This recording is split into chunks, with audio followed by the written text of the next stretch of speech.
No.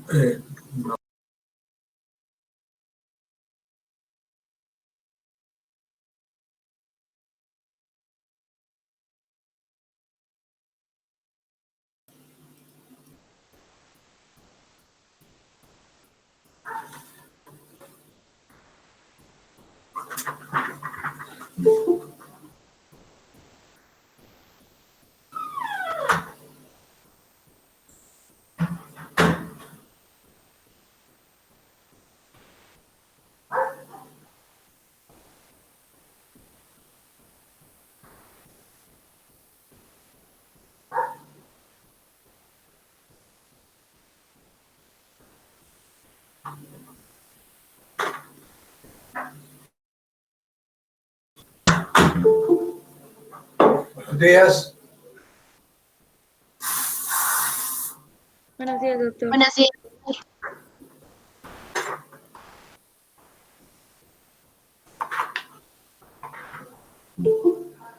Bueno, vamos a ver el tema de trastornos, los temas, ¿no? De trastornos hidroelectrolíticos.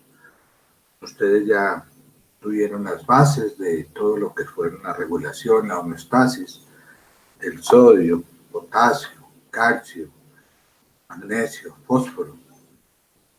Entonces, con esto, pues ya tenemos las bases para entender los conceptos de los temas que vamos a empezar. Empezamos esta manita con esta y la otra mano, que es lo que sigue, con hiponatremia, hipernatremia, luego cogemos los trastornos del potasio, luego vemos trastornos del calcio, fósforo y magnesio.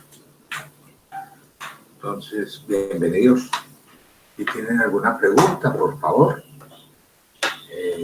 De nuevo, qué bueno volverlos a escuchar, a verlos, a escucharlos y a verlos cuando tengamos la oportunidad. Hiponatremias. Como ustedes tienen examen ahorita, pues esto espero que les sirva de repaso, y si tienen alguna duda en cuanto a la regulación o homeostasis del sodio, lo hacemos en un momentico. ¿Qué es una hiponatremia? Pues cuando el sodio sérico es menor de 135, que sea menor de 135 miliequivalentes o milimoles por litro, ¿sí? Este es el trastorno hidroelectrolítico más frecuente en la práctica clínica. Sin embargo, es el más subdiagnosticado, ¿sí? Y su frecuencia es mayor en mujeres, ancianos y pacientes internados. La etiología es múltiple. Entonces vamos a ver muchos de estas que aparecen acá. Generalmente se divide de acuerdo a la osmolaridad. Cuando está asociada a osmolaridad aumentada, hablamos de hiponatremias hipertónicas. Cuando hablamos de que tiene una osmolaridad normal el paciente, hablamos de las hiponatremias isotónicas, ¿sí? O ficticias. Y la verdadera hiponatremia, la que más me interesa, es la hiponatremia hipotónica, que está relacionada con osmolaridad baja, ¿sí? Entonces, en cuanto a hiponatremias hipertónicas, unas causas muy frecuentes cuando el paciente tiene hiperglicemia o está recibiendo algunos de estos elementos que ya vamos a comentar, glicerol, manitol, y en el caso de hiponatremias isotónicas, que se ven frecuentemente a trastornos como la hipertrigliceridemia y la hiperparaproteinemia. Las hiponatremias hipotónicas obedecen a varias cosas. Cuando uno tiene un paciente con hiponatremia hipotónica, debe tener dos cosas muy importantes: medir la osmolaridad urinaria y medir el sodio en orina. Entonces, según la osmolaridad urinaria, cuando está muy bajita, menor de 100 milosmoles por kilo, hablamos de una entidad muy rara, que es la polidipsia primaria. Y cuando hablamos de osmolaridad urinaria, ¿sí?, mayor de 100 milimoles, pues hablamos de que puede haber un sodio urinario o muy bajo o muy elevado, ¿sí? Entonces, cuando tenemos el sodio bajito, que es menor de 30 miligramos de litro, varía porque algunos autores lo consideran cuando es menor de 20, pero bueno, nos basamos en esta.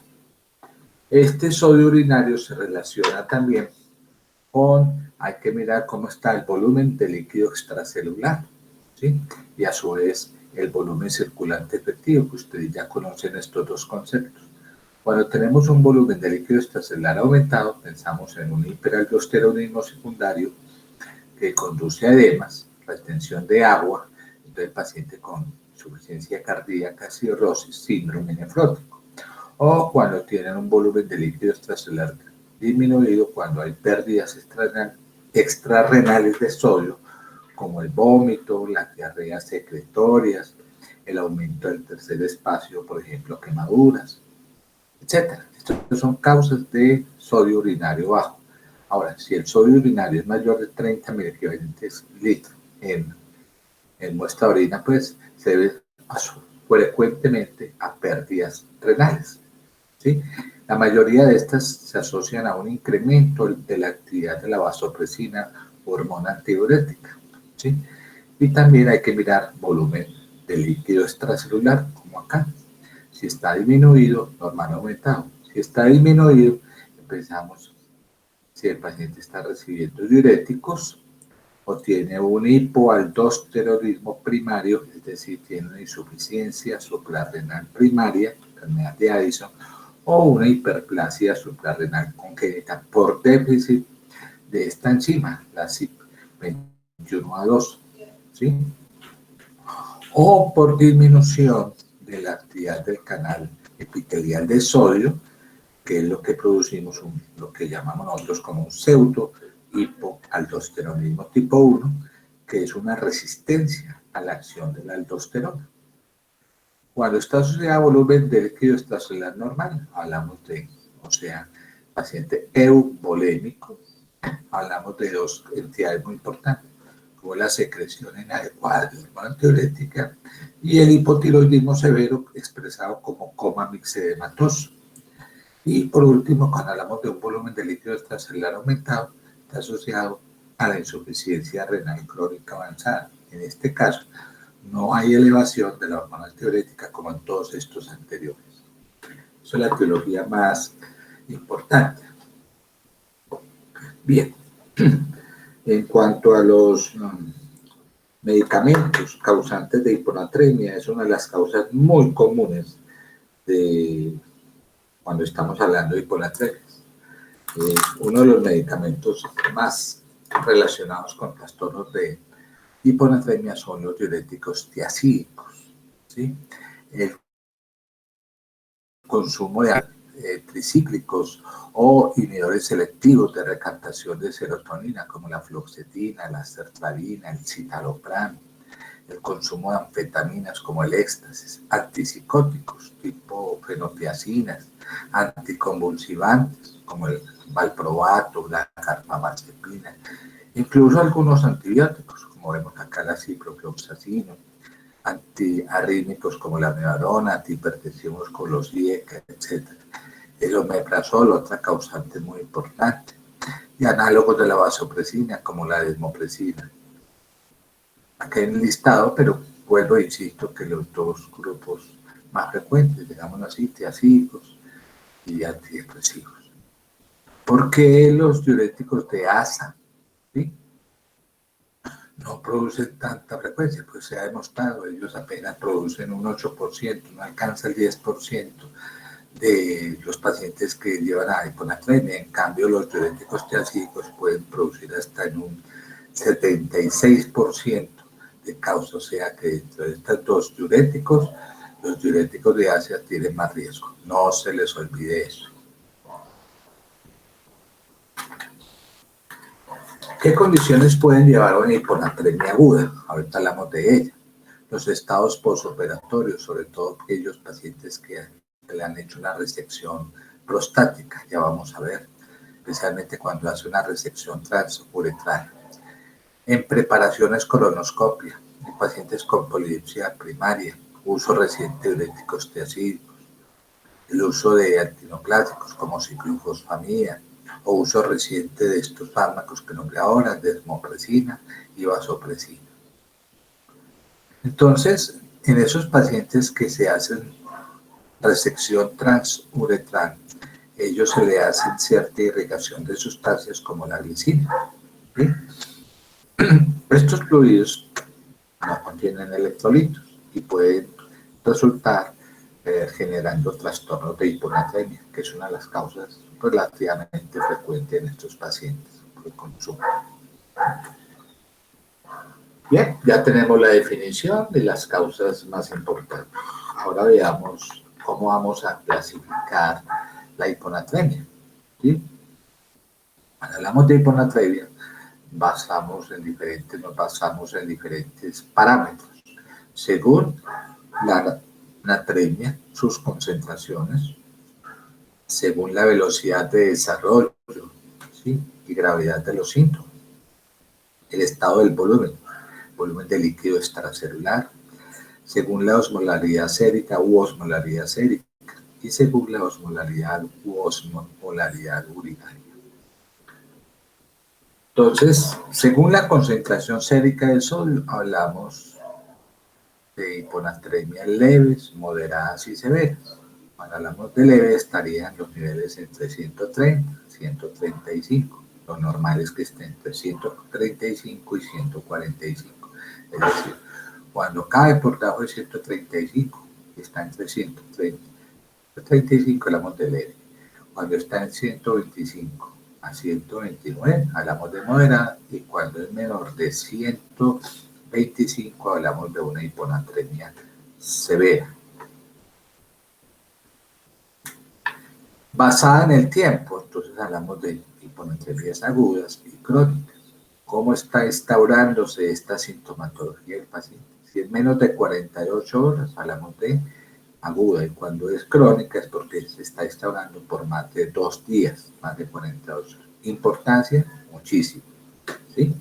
Ese umbral de menor de 48 horas, con este umbral podemos distinguir entre una hiponatremia aguda y crónica, ya que el edema cerebral puede ocurrir con mayor frecuencia cuando se desarrolla en menos de 48 horas. ¿Está bien? ¿Alguna pregunta?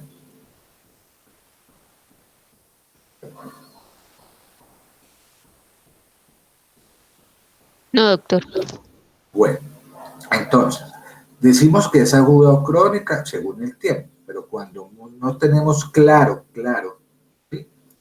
Cuánto hace que se está alterando estos síntomas de estos pacientes, ¿sí? Debe considerarse crónica, a menos que haya razones para suponer que es aguda.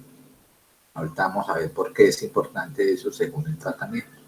Basado en los síntomas, entonces uno habla de síntomas muy sutiles, moderados, graves. Los síntomas sutiles son alteraciones en la marcha, las caídas, las alteraciones en la concentración, ¿sí? Los déficits cognitivos. De esto resalto mucho las caídas. Tuve el año pasado, finalizando el año pasado, una pacientica con un cuadro, tuvo una caída previa a que los síntomas de ella estaban siendo ya anotados, paciente que estaba presentando síntomas de conducta, con somnolencia, depresión, y tuvo una caída, un trauma craneoencefálico, muy leve, pero después le hablaremos de esta paciente. Ojo con las caídas. Moderados, náuseas, sin vómito, confusión, cefalea, y graves, como el vómito, distrés respiratorio, la somnolencia, que tiende a ser cada vez más profunda, las convulsiones y un estado de Glasgow menor de 8, o sea que tienden incluso a estar en un estado de coma. Entonces, esos síntomas moderados, sintomáticamente moderados, tienen mucha importancia porque son síntomas que hay que tenerlos muy en cuenta, ya que si el paciente presenta síntomas moderados o graves, el manejo tiene que ser como un cuadro agudo. Esto es un paciente que tenga un edema cerebral, ¿sí? Ahorita notamos estas situaciones. Entonces, cuando yo digo que el paciente tiende a tener síntomas cada vez más sintomáticos y estos tienden a ser graves, reflejan el grado de edema cerebral, ¿sí? Y esto permite ajustar el tratamiento, ¿sí? Con un tratamiento más agresivo para estos pacientes, que es lo que tenemos que hacer inmediatamente. Basada en la bulimia. Ahorita les hablaba de hiponatremia según si tienen volumen de líquido extracelular bajo, aumentado o normal. Entonces hablamos de hiponatremias hipovolémicas, hipervolémicas, euvolémicas, basado en clínica, ¿sí? Esta hiponatremia solo basado en esto tiene muy baja sensibilidad. Esto puede conducir a errores, mala interpretación, confusión respecto al compartimiento donde nos estamos refiriendo, que está produciendo el volumen, ¿sí? Entonces uno tiene que preguntar cómo estaría más que todo, más que el volumen, en dónde estaría el volumen el volumen circulante efectivo, ¿sí? No sé si ustedes se acuerdan del volumen circulante efectivo, pero recordemos, por ejemplo, un paciente con falla cardíaca, es un paciente hematizado, ¿se acuerdan? Sí, doctor. Pero estos pacientes con falla cardíaca, a pesar que tienen edema, volumen de líquido extracelular aumentado, están hipervolémicos, son pacientes que manejan un volumen circulante muy bajo. Por eso es que el riñón y otros sitios responden a ese volumen circulante, reteniendo más líquido. Ese es el problema de esos pacientes, uno no sabe cómo. Pues se basa en clínica por bulimia, pero también hay que tener en cuenta esto. Según la osmolaridad plasmática, ¿sí? Entonces hablamos de hiponatremias hipotónicas, ¿sí? Isotónicas o hipertónicas. Ya decía ahora que las verdaderas hiponatremias, ¿sí? Son las hipotónicas, ¿sí? Y existen casos muy raros, pues, más exóticos, de hiponatremias isotónicas o hipertónicas. Entonces, de hecho, las hiponatremias hipotónicas son las únicas que producen edema cerebral, ¿sí? Un ejemplo de ello, me adelanto, por ejemplo, hiponatremia que llamamos hipertónicas, cuando el paciente tiene una hiperglicemia en una diabetes. Eso aumenta la osmolaridad plasmática, produce cierto grado de hiponatremia, ¿sí? Que nosotros llamamos hiponatremias, pues ya muy, porque hay que corregirlas, ¿sí? Ficticias, y estas no producen edema cerebral. Entonces, estas son las que producen, que son las que tienen mayor causa. ¿Cómo calcula la osmolaridad? Ustedes recuerdan que esta es una fórmula muy sencilla, ¿sí? Determinando cómo está el sodio sérico, su glicemia del paciente y cómo está el PUN. Con esta formulita nosotros sacamos la osmolaridad plasmática, teniendo en cuenta que el sodio es el principal determinante, recuerden, del volumen de líquido extracelular y de la osmolaridad plasmática, ¿sí? Y ustedes ven cómo yo manejo dos términos, osmolaridad u osmolaridad plasmática. Cuando hablamos de osmolaridad, simplemente decimos que representa este concepto, que ya lo habíamos comentado, la osmolaridad menos la osmolaridad, que sería el 10%. O sea que la osmolaridad plasmática sería el 0.9 o para ser exacto 0.93% de la osmolaridad. Pero son conceptos que se manejan y a veces son muy confusos. Bueno, entonces, además de la osmolaridad plasmática, ya decía ahora que es muy importante determinar cómo está la osmolaridad urinaria, ¿sí? Que se expresa en miliosmoles por kilogramo de agua. Entonces, según la osmolaridad, uno dice si es menor de 100 o mayor de 100. Nosotros tenemos una osmolaridad urinaria promedio, ¿sí? De unos 600, 900 miliosmoles por kilogramo. Eso también basado en la densidad urinaria, ¿sí? Entonces, según la osmolaridad, si es menor de 100,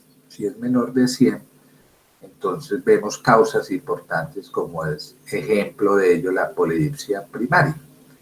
borrar. La mayoría obedecen a esta, osmolaridades urinarias mayor de 100. Cuando tenemos esto, siempre hay que mirar el sodio urinario. Entonces, medir la osmolaridad urinaria y el sodio tienen mayor rendimiento en cuanto a la estimación clínica del volumen de líquido extracelular. ¿Sí? Entonces, si ese sodio está bajito o está elevado. Aquí vemos, por ejemplo, aquí vamos a verlo más adelante. Entonces, no olviden eso. Estamos frente a un paciente hiponatrémico. Recuerde que el primer parámetro, cómo está la osmolaridad plasmática. Y de acuerdo a eso ya miramos cómo está el sodio sérico y la osmolaridad urinaria. ¿Sí? ¿Qué me mide la osmolaridad urinaria? Evalúa la actividad de la hormona antidiurética. ¿Qué me mide el sodio urinario? Me está expresando cómo evaluar el volumen de líquido extracelular.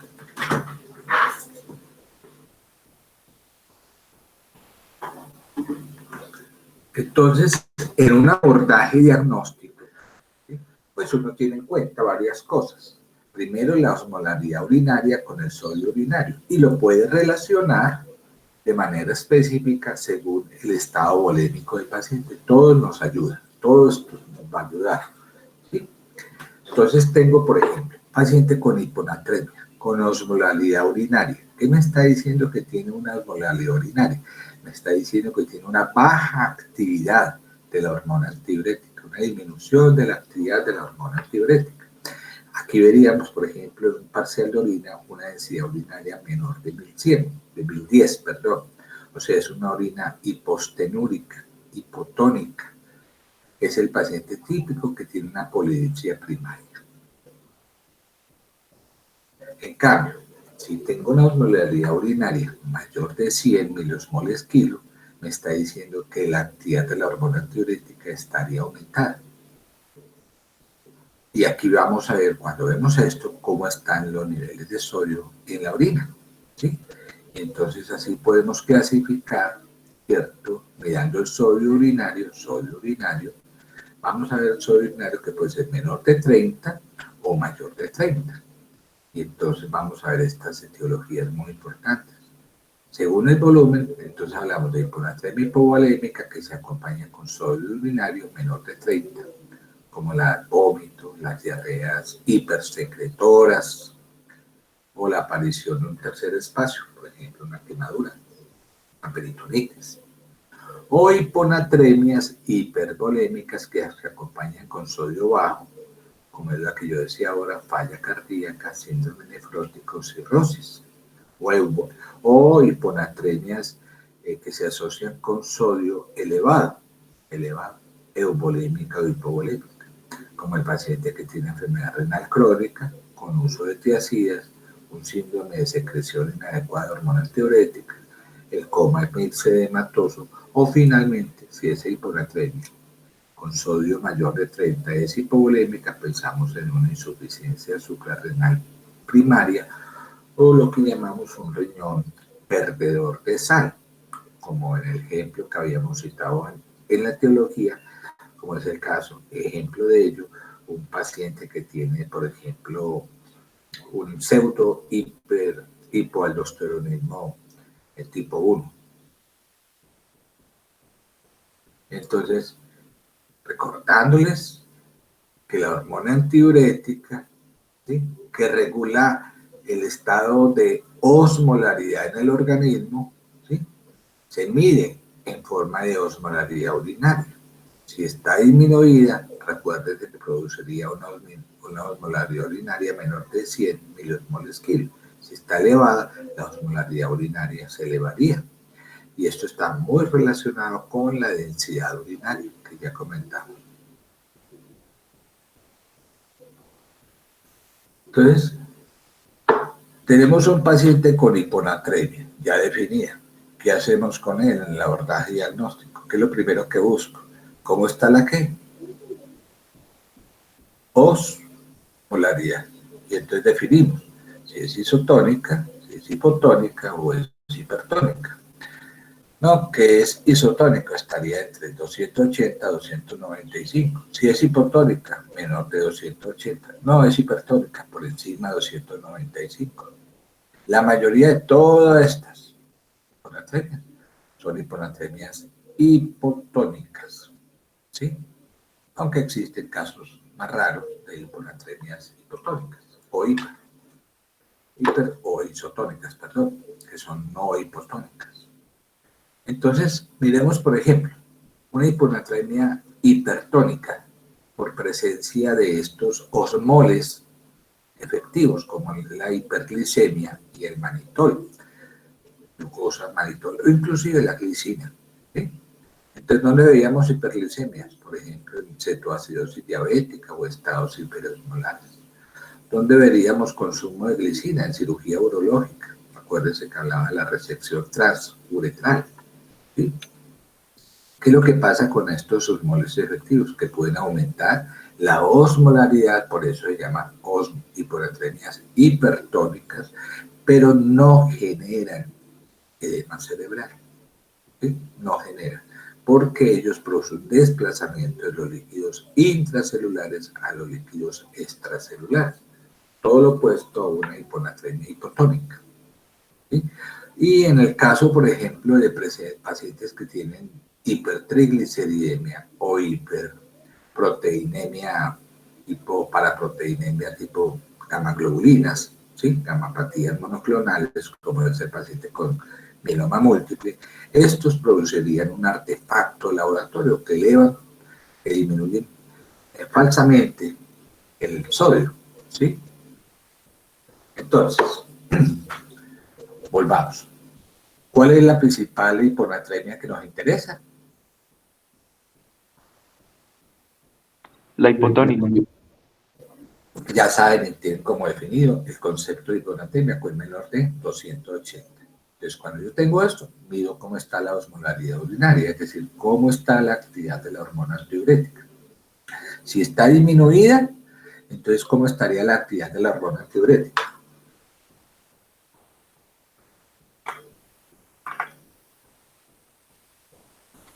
Elevada. No, disminuida. Estaría disminuida. ¿Sí? O acá, si está la osmolaridad urinaria mayor de 100, ¿cómo estaría la hormona antidiurética? Aumentada. ¿Sí? Entonces, si tengo un paciente con una osmolaridad urinaria, ¿sí? Ojo pues, ¿sí? Con osmolaridad urinaria elevada, inmediatamente miro cómo está la concentración en orina, que puede ser menor de 30 o mayor de 30. Habíamos visto anteriormente unas causas.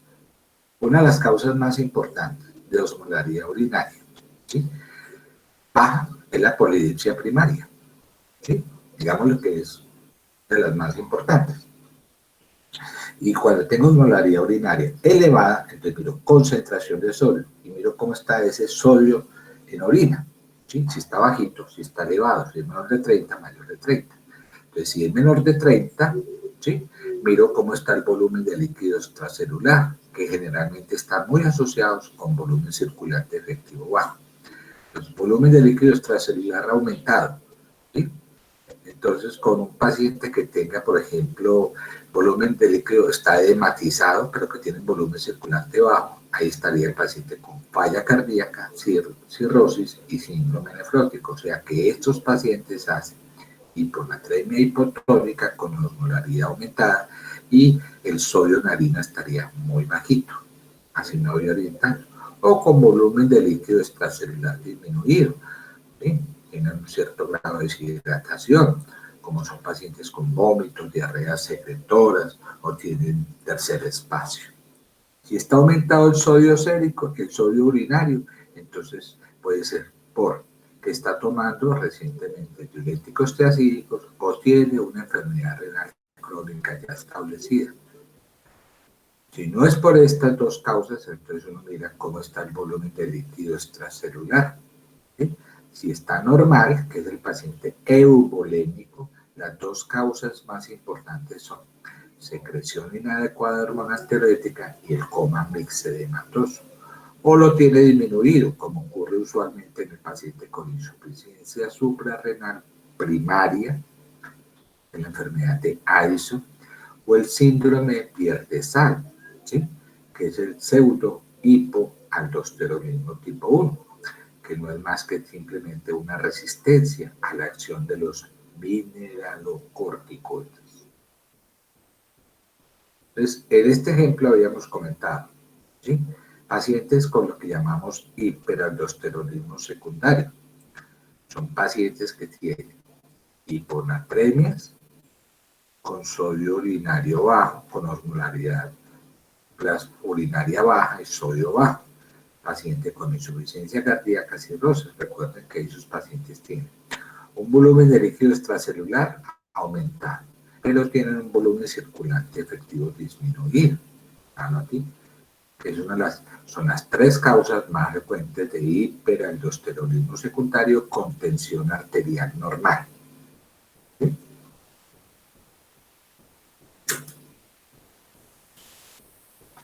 Entonces, cuando hacemos un abordaje diagnóstico, ahí tenemos unos parámetros. Veamos otro ejemplo de cómo hacer el abordaje. Entonces, estoy frente a una hiponatremia. ¿Cómo la clasifico? Según la osmolaridad, ¿qué? Plasmática. Entonces, ¿qué puedo decir de ella? Que puede ser disminuida, que es el estado hiperosmolar, hiponatremias hipotónicas, son las más comunes. Y las otras que pueden ser hiponatremias, ¿sí? Con osmolaridad normal o alta, isotónicas o hipertónicas. Entonces, con osmolaridad normal, ahora decía que tiene una osmolaridad normal, la llamada pseudo-hiponatremia, que son las hiponatremias ficticias, cuyas dos causas más frecuentes son la hipertrigliceridemia y la hiperproteinemia, la gamapatía monoclonal. ¿Sí? Ellas elevan en forma la concentración de sodio en plasma está falsamente disminuida. ¿Sí? Entonces, esto hay que corregirlo. Si tengo un paciente con hiponatremia, uno se pregunta, ¿cómo están los triglicéridos? ¿Sí? Si esos triglicéridos están elevados, pues pueden ser un artefacto y decir, ¿sí? Entonces, uno tiene que calcular el sodio real. Y una fórmula aquí, por ejemplo, es cuando mira uno que si tiene unos triglicéridos elevados, pues aquí ya puede acomodar cómo estaría el sodio real con esta formulita. Lo cierto es que en esos pacientes que tienen esos trastornos, siempre hay que pensar que puede ser que los triglicéridos están elevados. La otra causante de hiponatremias con osmolaridad elevada, o sea, hipertónica, sería lo que yo decía ahora. Una de las más importantes, la hiperglicemia, ¿sí? O cualquiera de estas. Administración de manitol o glicina, ¿sí? Estos son osmolitos efectivos que producen desplazamiento de agua del espacio intracelular a extracelular, por eso es que no producen edema cerebral, ¿sí? Entonces, cuando uno está con una hiponatremia, también se tiene que preguntar cómo está la glicemia, ¿sí? Y uno también tiene manera de corregirlo, según el estado de glicemia, que hay una formulita, ¿sí? Que es esta para corregirla. Lo cierto es que hay una correlación entre los niveles elevados de glicemia y cuánto está elevando el sodio real, cuánto está elevando el sodio, ¿sí? Se eleva el sodio de esta manera, en la medida que sube el azúcar, sube el sodio, tengámoslo muy en cuenta. O bien, otra causa sería menos frecuente, solutos igualmente osmóticamente activos, como el uso de la glicina en pacientes que están haciendo de cirugía uretral, soluciones hipertónicas. Entonces, tenemos la hiponatremia hipotónica o hiposmolar, ¿sí? Que ya está bien definido. Recuerden que el sodio es el osmolito más importante del compartimiento extracelular. Por lo tanto, si disminuye, ¿sí? Entonces produciría por fenómeno de ósmosis, ¿sí? Desplazamiento del agua extracelular, ¿sí? Al espacio intra. Y esto es lo que produce el edema celular. Y en este caso, el edema cerebral, que es el que más me interesa. Son las únicas causas de hiponatremias que producen edema cerebral. Y ahí la importancia y el manejo inmediato de nuestros pacientes. Si tengo un paciente con hiponatremia hipotónica, yo tengo que ver cómo está la respuesta normal a esta hiponatremia. Entonces, si hay pérdida de agua libre, por tanto, el paciente tiene respuesta normal, lo usual es que estos pacientes con estado hiperosmolar, con osmolaridad urinaria baja, ¿sí?, tengan una disminución de la actividad de la hormona antidiurética. ¿Cuál es la causa más importante de hiponatremia hipotónica que se asocia a una baja actividad de hormona antidiurética?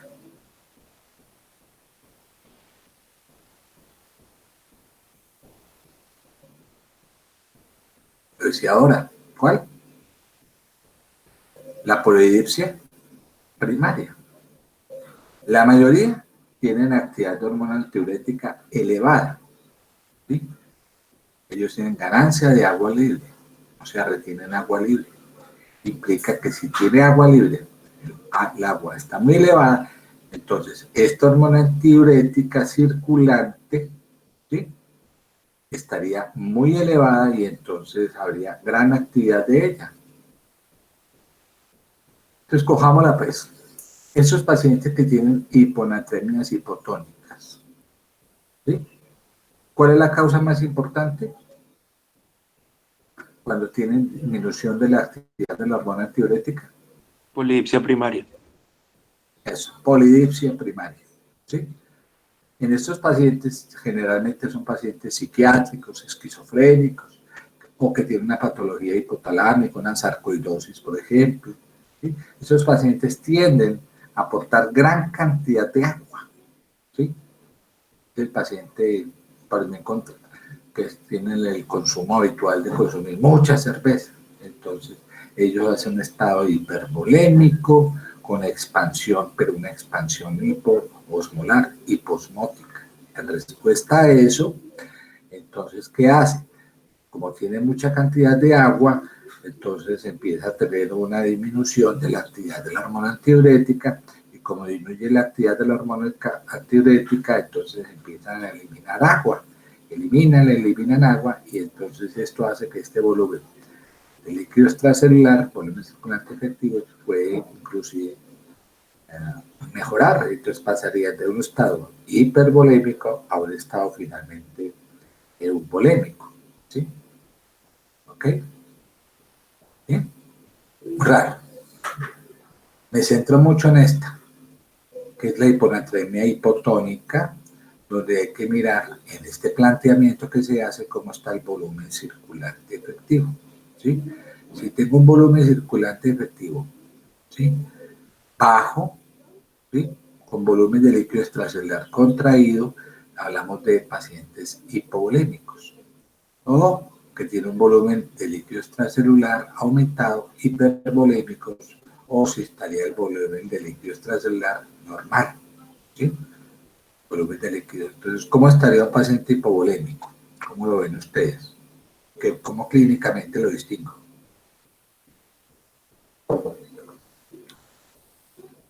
Está frío.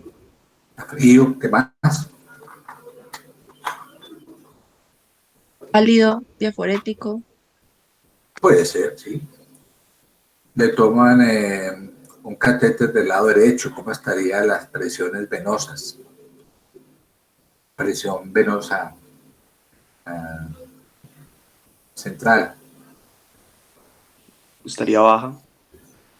Bueno, entonces distingamos, por ejemplo, presión venosa central bajita, ¿sí?, con sequedad de pieles mucosas, hipotenso, ¿sí?, con hipotensión ortostática.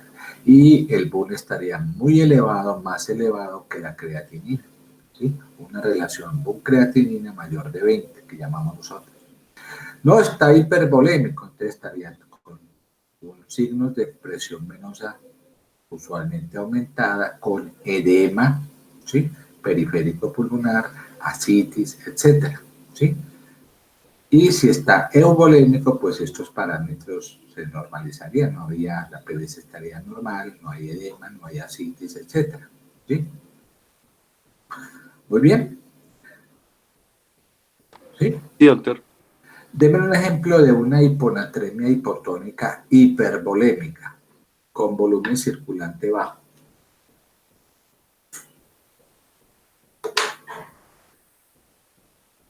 La insuficiencia cardíaca. Claro, típicamente. Hipovolémico.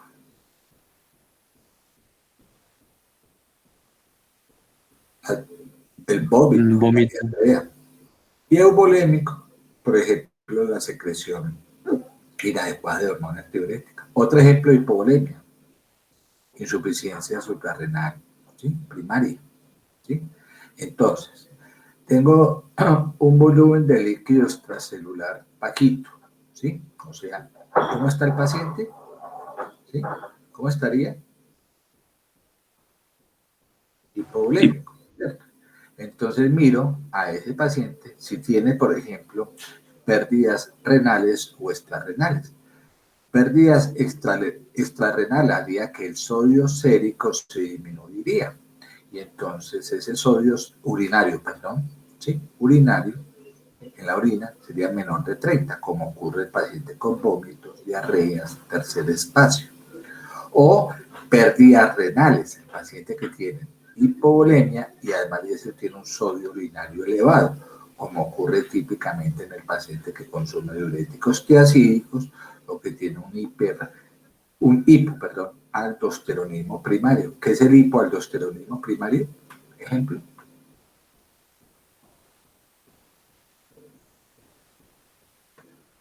La insuficiencia suprarrenal, ¿sí? ¿La enfermedad de qué? Adición. Adición. O una nefropatía perdedora de sal que tenga resistencia a los mineralocorticoides. Yo le decía ahorita el pseudo hipoaldosteronismo tipo 1. No, entonces aquí tenemos estos dos ejemplos que ya citamos, ¿sí? Entonces tengo un hipoaldosteronismo primario que puede ser por insuficiencia suprarrenal primaria, que es la enfermedad de Addison, o por hiperplasia suprarrenal congénita por déficit de esta enzima, la CYP21A2.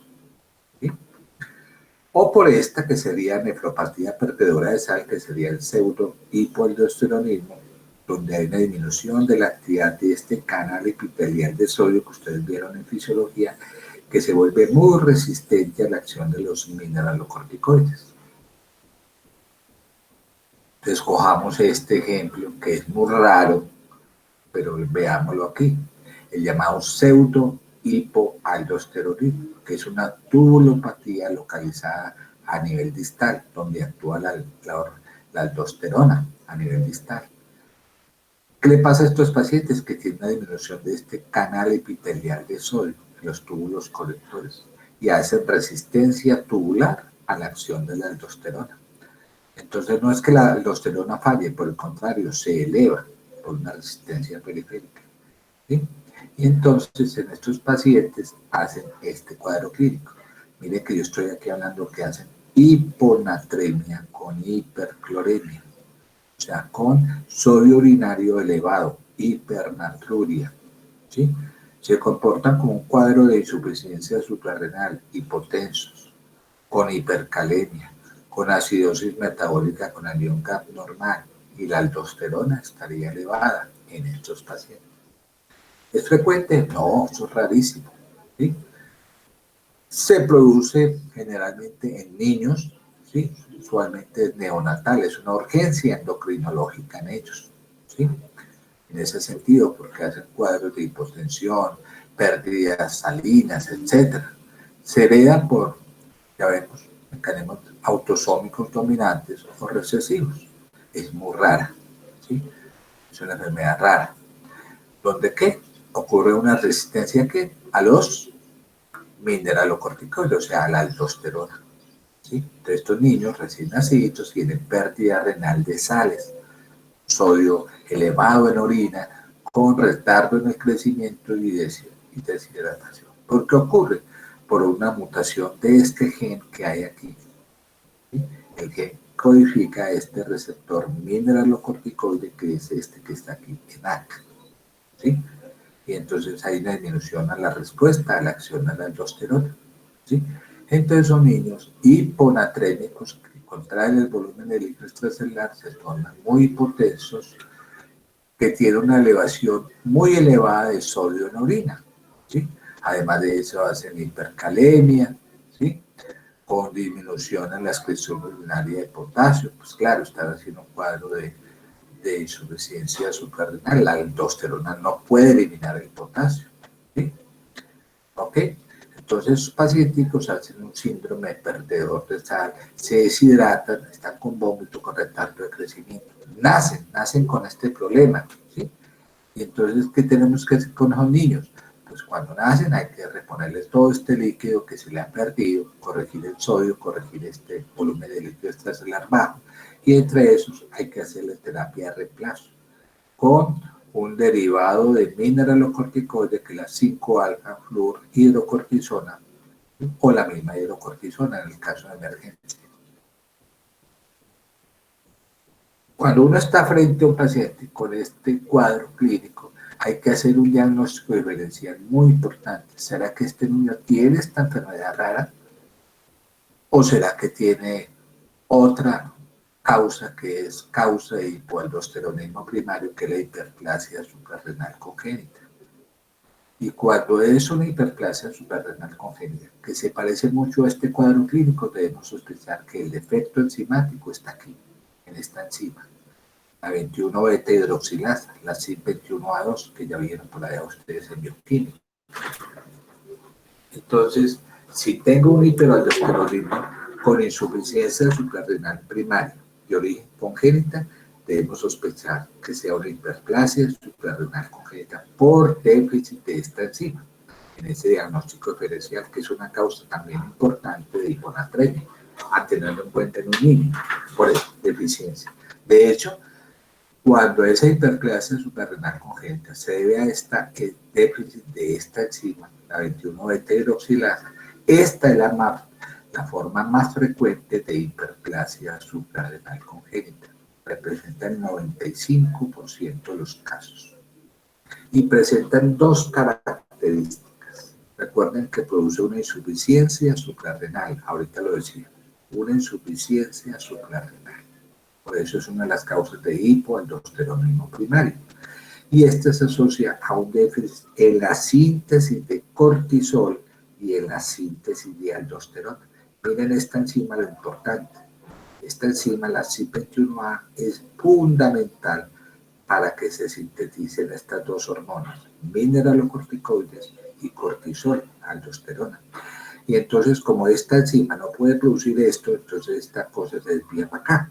Y entonces estos pacientes tienen síntomas de hiperandrogenismo, que más tarde desarrollan síntomas viriles, cuando ya crecen un poquito. Entonces, insisto, esta enzima, CYP21A2, es una enzima esencial para la síntesis de aldosterona y cortisol, que es lo que le pasa a estos pacientes. Y además tienen esteroides sexuales elevados, androstenediona elevada, etc. De ahí que producen esto, con un incremento de la probabilidad de que estos pacientes desarrollen síntomas de virilización, que es lo que llamamos pseudo. Bueno, aquí no me voy a meter con esto. Entonces, ¿qué me interesa? Si hay una deficiencia de esta enzima, entonces hay déficit de cortisol, déficit de mineralocorticoides, y estos pacientes al nacer tienen gran pérdida salina, ¿sí? Pérdida salina. ¿Y por qué hacen hiperplasia? Porque es que si pierde esto, entonces la ACTH responde, se eleva, ¿sí? Y entonces al elevarse el ACTH no le queda camino sino a que esta suprarrenal se vuelva hiperplásica, ¿sí? ¿Cómo lo diagnostico? Pues ahora, miren ustedes qué es lo que pasa. Si no hay esta enzima, ¿cuál se elevará de ellas? ¿Cuáles enzimas se elevan?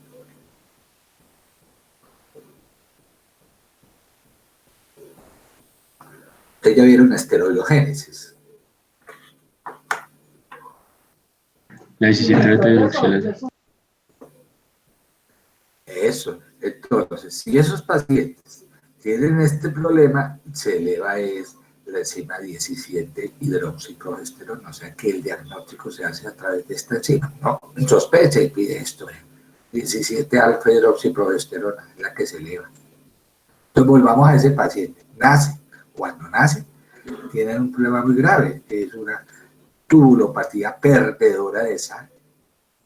¿Y por qué hacen esto? Porque ese déficit de aldosterona se asocia a esto, déficit de sangre, donde el sodio sérico se cae, hay una elevación extrema de sodio urinario, se asocia a hipercalemia por déficit de esta enzima, ¿sí? Con hipoaldosteronemia, hiperreninemia, etc.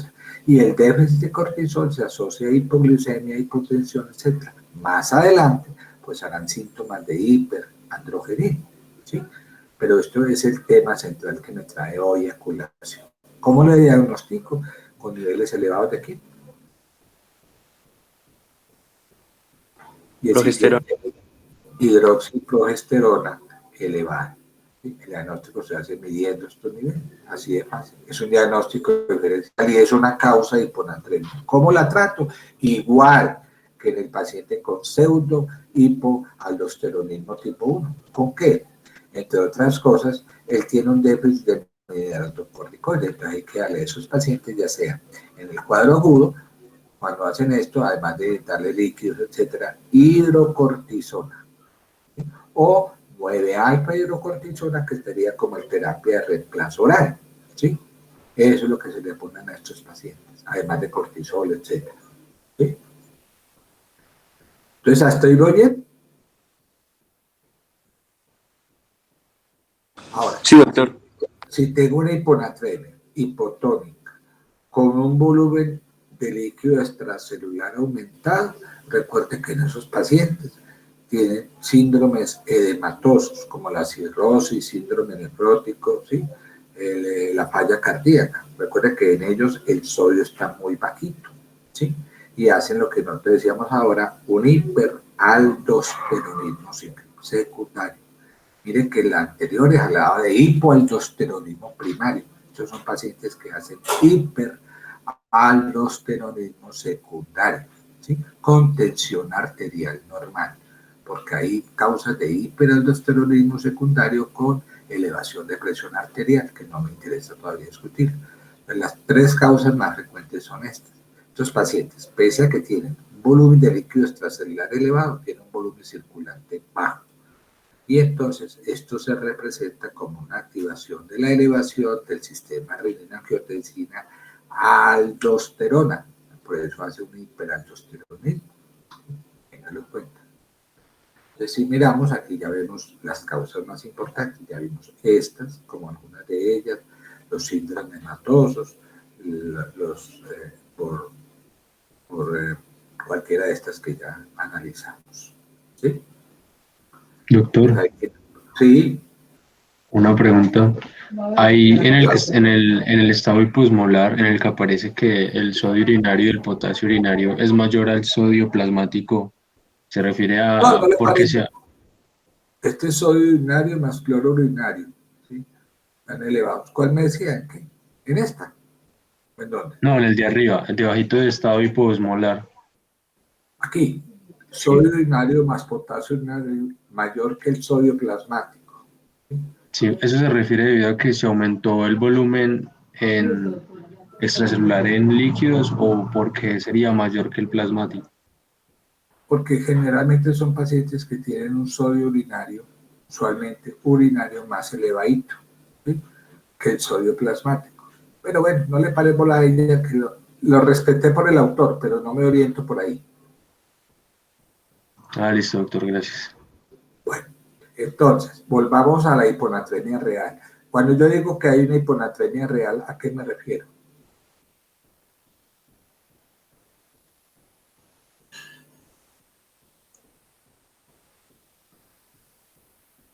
¿A qué me refiero?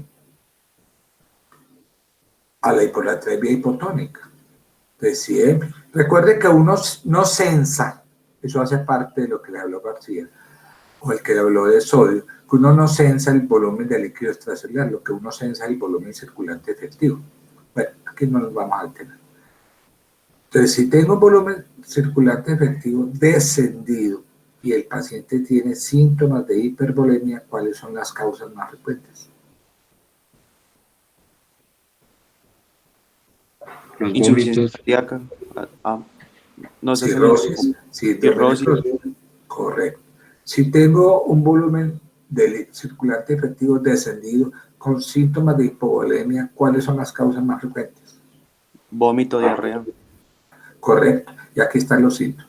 Y si está el volumen circulante efectivo normal o inclusive aumentado, ¿cuál es la causa más frecuente de esa hiponatremia euvolémica, como llaman algunos autores? Una causa frecuente. uso de tiazídicos, ¿Correcto? ¿O cuál otro? A largo plazo, ¿no? Sí, secreción inadecuada de hormona antidiurética. ¿Sí? Aquí, secreción inadecuada de hormona antidiurética. Eso es para que lo tengan siempre en cuenta en esos abordajes diagnósticos de hiponatremia. Entonces, volvamos a lo mismo. Tengo un sodio bajo. ¿Por qué? Porque mire cómo estaba el sodio sérico, ¿sí? Tiene una hiponatremia, ya definida como tal. Entonces, si tengo una hiponatremia, ¿qué es lo primero que miro para clasificarla? ¿Cómo está la osmolaridad? Si esa hiponatremia es hipotónica, isotónica o hipertónica.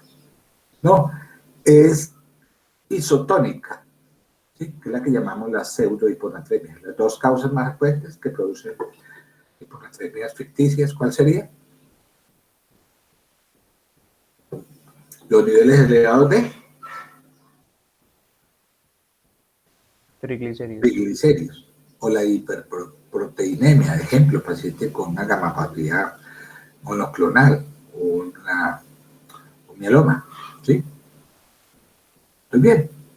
Tengo una hiponatremia hipertónica. La causa más frecuente es una ¿qué?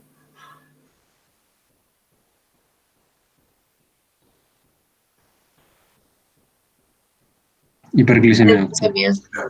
O consumo de ¿qué? Manitol, glicerol, inclusive alcoholes como el etanol, ¿sí? Hipotónica, que es la hiponatremia real, la que más nos, ¿verdad? La que nos interesa, hiponatremia. ¿Qué me está indicando eso? Existe un exceso de agua en relación a los depósitos de sodio, ¿sí?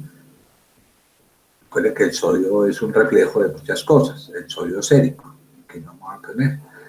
Entonces, todas estas situaciones, salvo que existe insuficiencia suprarrenal, generalmente tiene una concentración elevada de hormona antidiurética, ¿sí? Entonces, si tengo una hiponatremia hipotónica, miramos cómo está el volumen plasmático. Está hipovolémico, hipervolémico, normovolémico, hipovolémico, ya saben, hipervolemia, según la clínica del paciente. Entonces digo, no, es hipovolémico, ¿sí? Por aquí están las causas, ¿se acuerdan? Está hipovolémico. Entonces, si tengo una pérdida de sodio menor de 30, una hematuria menor de 30, generalmente obedece a pérdidas extrarrenales, deshidratación, diarrea, diarrea secretora, vómito, uso de laxantes, tercer espacio, etc. O si tienes más de 30, digo, oh, esto es una pérdida renal, por lo que ahorita nombramos, diuréticos, acídicos, déficit de mineralocorticoide, insuficiencia suprarrenal primaria. Recuerde que la insuficiencia suprarrenal primaria se divide en dos causas. ¿Cuáles son?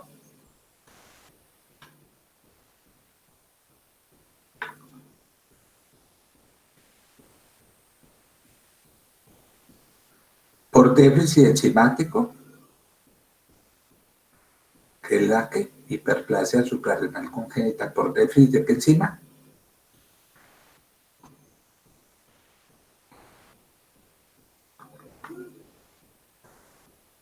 CYP21A y la enfermedad de Addison.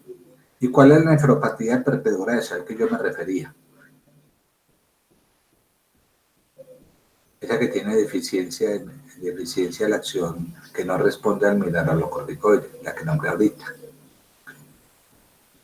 El pseudo hipoaldosteronismo tipo 1. No, es una hiponatremia hipervolémica, recuerden las causas, falla cardíaca, cirrosis, síndrome nefrótico, ¿sí? Volvamos, si es un paciente que tiene una hiponatremia polémica porque, por ejemplo, con cirrosis, recuerde que la hormona antidiurética estaría elevada, ¿sí? Con una natriuria menor de 30 miliequivalentes. En cambio, si es un paciente con enfermedad renal crónica, síndrome nefrótico, la actividad de la hormona antidiurética en estos pacientes con enfermedad renal crónica, tendría una hormona antidiurética que podría estar normal o disminuida, ¿sí? Entonces, tengo por causa falla cardíaca, cirrosis, aumento la actividad de la hormona antidiurética. Pero si es por esta, tenía la actividad de la hormona antidiurética disminuida. Volvamos a esto. Hiponatremias hipotónicas que pueden ser normovolémicas, o sea, euvolémicas, con sodio sérico, pero con sodio urinario elevado. Las causas más frecuentes son ¿cuáles? Secreción inadecuada de hormona antidiurética, insuficiencia suprarrenal, un coma mixedematoso, uso de tiazidas. ¿Sí? No olviden eso. Entonces uno tiene que determinar cómo está la osmolaridad urinaria. Si es por esto, pues tiene una elevación de la hormona antidiurética. Pero si es por botomanía primaria, pues sería una disminución de la hormona antidiurética. Así hay muchos esquemas. Entonces, insisto, una de las causas frecuentes de hiponatremias se refiere a este síndrome inadecuado de hormona antidiurética. Si yo tengo paciente con síndrome inadecuado de hormona antidiurética, ¿sí? Es un paciente euvolémico que tiene hiponatremia hipotónica euvolémica con osmolaridad aumentada, es decir, aumento de la hormona antidiurética. Hay una secreción inadecuada. En esos pacientes son euvolémicos, no producen edema. ¿Por qué? Porque esos pacientes tienen un incremento de la excreción urinaria de sodio, ¿sí? Así entonces, este síndrome ocurre cuando hay un exceso de esta hormona, ¿sí? En forma continua y produce una serie de diagnósticos específicos. Hay unos criterios. Uno de ellos, que ya decía ahora, una hiponatremia hipotónica con osmolaridad plasmática, ¿cómo estaría?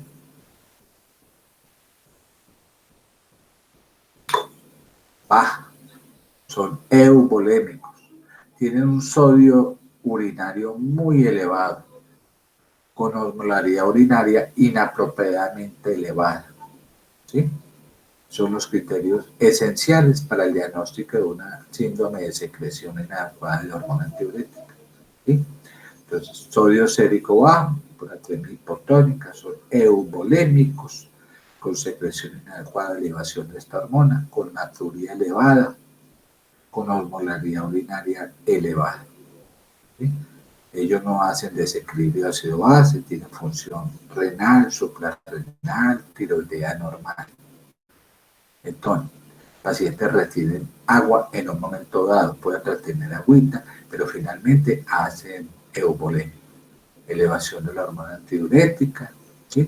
Y entonces en respuesta a eso se disminuye la actividad de la aldosterona, se incrementa la actividad del péptido natriurético, y entonces ellos hacen que el sodio urinario se eleve, conformando lo que ya decía, una hiponatremia hipotónica con una osmolaridad urinaria elevada y una osmolaridad plasmática disminuida.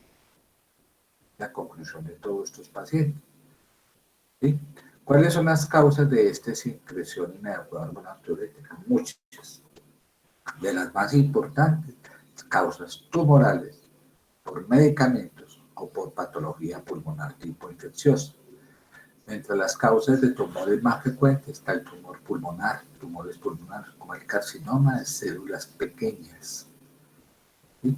Dentro de las causas de fármacos, uno de los más frecuentes son el uso de antidepresivos, como fluoxetina, sertralina, citalopram, antidepresivos tricíclicos y toda una serie de medicamentos.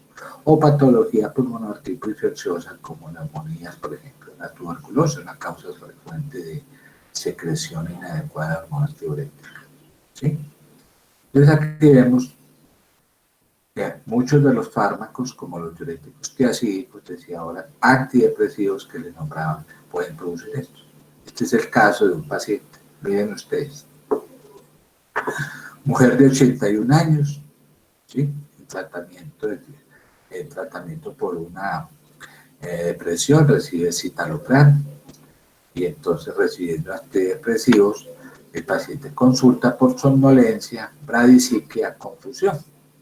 La exploración física fue normal y se encontraron estos parámetros bioquímicos. Recuerde que los pacientes con secreción inadecuada de hormona diurética no tienen insuficiencia suprarrenal, tienen cortisol basal normal, la tirotropina, o sea, la TSH está normal. El sodio sérico, ¿cómo lo ven? Bajito. La osmolaridad plasmática. También baja. Entonces tengo una hiponatremia hipotónica. Con sodio sérico mayor de ¿cuánto? Sodio urinario. Mayor de 100. Y osmolaridad urinaria mayor de... De 100 también. Correcto. Entonces tengo los criterios para pensar, esenciales para pensar que se trata de una secreción inadecuada de hormona diurética. ¿Sí? Resulta que está muy sintomático. ¿Sí? Después discutimos este tema. Según esto, es un caso real. Esto, tras suspender el citalopram, lo que se hizo fue restricción hídrica, con aporte de suero salino isotónico, y a las 72 horas se puso asintomática y mejoró el sodio plasmático, se normalizó entre comillas, 135, lo normal 135, 145, que es lo usual que hace con estos pacientes. Ya los vamos a ver cómo lo manejamos. ¿Sí? Entonces, después de ver todo este abordaje clínico, entonces vamos a ver de abordaje diagnóstico, vamos a ver cuáles son las manifestaciones clínicas de esta hiponatremia. Hay síntomas leves, moderados, incluso severos. Síntomas leves de acuerdo al sodio. Si este sodio está entre 130 y 135, estas son las manifestaciones más frecuentes. Cefaleas, déficit de atención, irritabilidad, trastornos en la marcha, como yo decía ahora, caídas, depresión. Recuerdo a esta paciente porque empezó así. Ya luego se puso con síntomas moderados, entre 120 y 130, empiezan a presentar náuseas, vómito, confusión, desorientación, bradisiquia, ¿sí? ¿Sí? Entonces, si tengo esto, téngalo muy en cuenta, síntomas leves, moderados, incluso hay síntomas graves que después vamos a relacionar.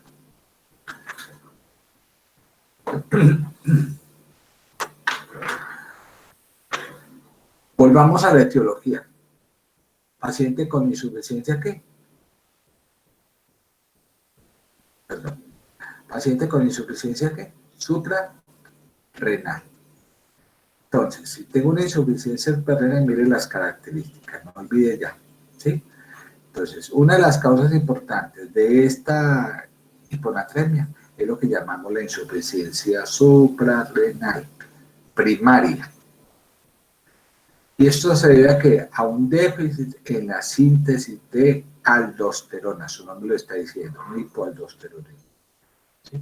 Que puede ser por hiperplasia suprarrenal congénita, por deficiencia de esta enzima que era la 21A2, o por una enfermedad de Addison. Entonces, en un hipoaldosteronismo, cualquiera sea las dos causas, hay un defecto en la síntesis de liberación de ¿qué? Aldosterona. ¿Sí? Entonces, hablamos de hiperaldosteronismo con pacientes con insuficiencia suprarrenal primaria. Causas: congénita y adquirida. ¿Sí? Congénita, hiperplasia suprarrenal congénita, ya la vimos. Adquirida, enfermedad de Addison. Entonces ustedes preguntarán, ¿está hablando de una insuficiencia suprarrenal primaria? Es esta. Es una enfermedad intrínseca de la corteza suprarrenal. No me estoy a causas centrales. ¿Sí? No, primaria. Entonces, ¿qué características tiene esta insuficiencia suprarrenal primaria donde hay un trastorno intrínseco de la corteza suprarrenal primaria? Que la hiponatremia es muy común, mírenla con la secundaria que no. ¿Sí? son pacientes que hacen hiperpotasemia, la hipoglicemia es menos frecuente, ¿sí? Son pacientes con un trastorno de hipovolemia, hacen hipotensiones, ¿sí? El nivel de aldosterona y cortisol están muy reducidos y tiene una actividad de hormona antidiurética muy baja, ¿sí? Así entonces, si ese paciente tiene un déficit de aldosterona y cortisol, son síntomas que hacen trastornos electrolíticos como la hiponatremia, la hipercalemia, con síntomas de hipovolemia, hipotensión, etcétera, tienden a deshidratarse, tienden a presentar náuseas, vómito, etcétera, ¿sí? Y por el cortisol tienen tendencia a hacer hipoglicemia, que es menos común en insuficiencia suprarrenal primaria. Entonces, si tengo una hiponatremia, recuerdo, generalmente asociadas a hipovolemia, ¿sí? Por llama hiponatremia hipovolémica. ¿Cómo estará la osmolaridad plasmática? Baja, ¿cierto? ¿De acuerdo o no? Sí, doctor. La osmolaridad urinaria, elevada. El sodio urinario, elevado, ¿sí? Esa osmolaridad plasmática, perdón, ¿a qué se asocia? Se asocia a un etonórico elevado, a una hipersecreción de hormona antidiurética, y estos pacientes frecuentemente tienen cloro urinario bajo, que se asocia mucho a acidosis metabólica, que se llama con acidosis metabólica hiperclorémica, con anión GAP urinario positivo. Ustedes saben que el anión GAP urinario positivo me va a determinar cómo está la acidificación urinaria. Ellos tienen un defecto de la acidificación urinaria por déficit de aldosterona. Y entonces hacen lo que llamamos clínicamente por ahí cuando vimos acidosis metabólica. Decíamos que es una acidosis metabólica con anión GAP normal, cuya causa más importante es la acidosis tubular renal distal tipo 4. ¿Cómo lo trato? Pues, ¿cuál es el problema de estos pacientes?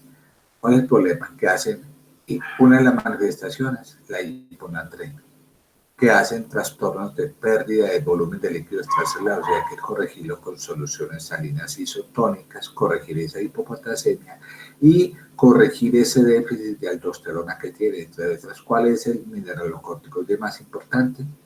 A largo plazo, ¿cuál es? Hidrocortisona. No, a corto plazo la hidrocortisona en caso de una emergencia, ¿cierto? Hidrocortisona venosa. Pero la fluorocortisona viene oral, vean aquí, oral. Se conoce como astonina, astonina H.